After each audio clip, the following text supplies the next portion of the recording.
What's up? What's up? What's up? It's been a long time.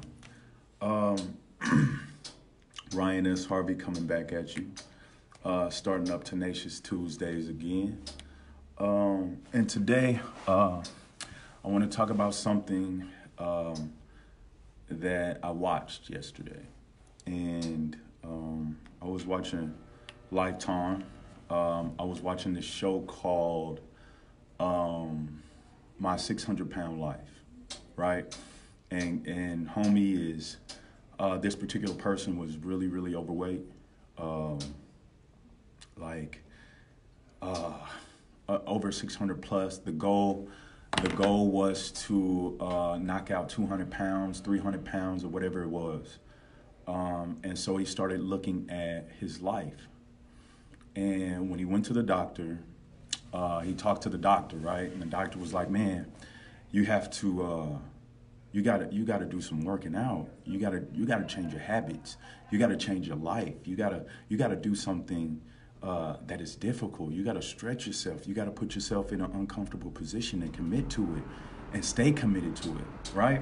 And so I'm looking at this guy. I'm watching this show, and I'm looking at this guy really push himself to places he's never been before, right? And the more and more as the show goes on, you start to see him shed more and more weight, right, to get to his target goal. And something came over me, and it made me look at things, or look at him as an inspiration, right?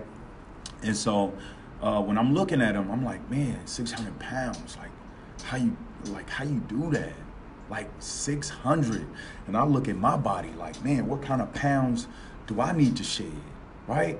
And then it gets to a point, where I'm thinking, man, the pounds, right? The 600 pounds isn't on my body. It's on my mind. What up, Tiff? It's on my mind, right? So just follow me, right? So we all should have a my 600 pound life.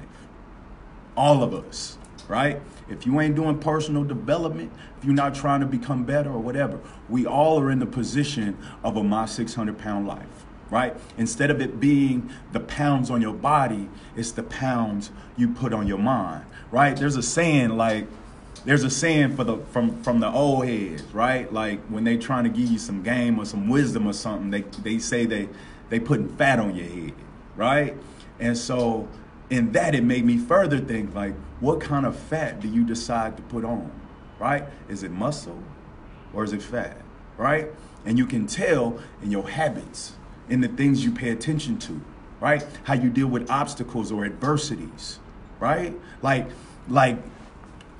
oh my God, my 600 pound life. And we're not talking about your physical body. We are talking about your spiritual and mental mind, right? How much weight have you accumulated, right? How much weight have you just let sit on your mind and you didn't clear it up, right? You didn't do the work to take it off, right? You didn't do the necessary things to keep that weight off, right? So we just kind of go into autopilot and be dormant. When something bad happens, we go to the thing that's comfortable for us, right? We go to the people, right? We go to the people that give us the yes answers, not the stretching answers, not the becoming better answers. But hey, when you, on the 600 pound life, dude was going through it, right? And he used food as a coping mechanism, right? So what kind of things are you using to keep that fat on your brain as a coping mechanism? What are you using, right? Some things I can't give it all to you. Some things are meant for you to be hungry enough to find the answer within yourself, for you to never go back to a 600 pound life. So let's not do no more watching somebody else lose the weight, shed the pounds. Let's do some things for us to shed some of those mental pounds that we got on our bodies, that we got on our minds, that is left us stagnant, right? That has left us in a place where we feel like we can't move, we can't be, we can't become, we can't do. It's not that we can't have. It's not that. It's that, what are you doing? Are you shredding those pounds? Or are you just trying to carry dead weight? God is great, but so are you.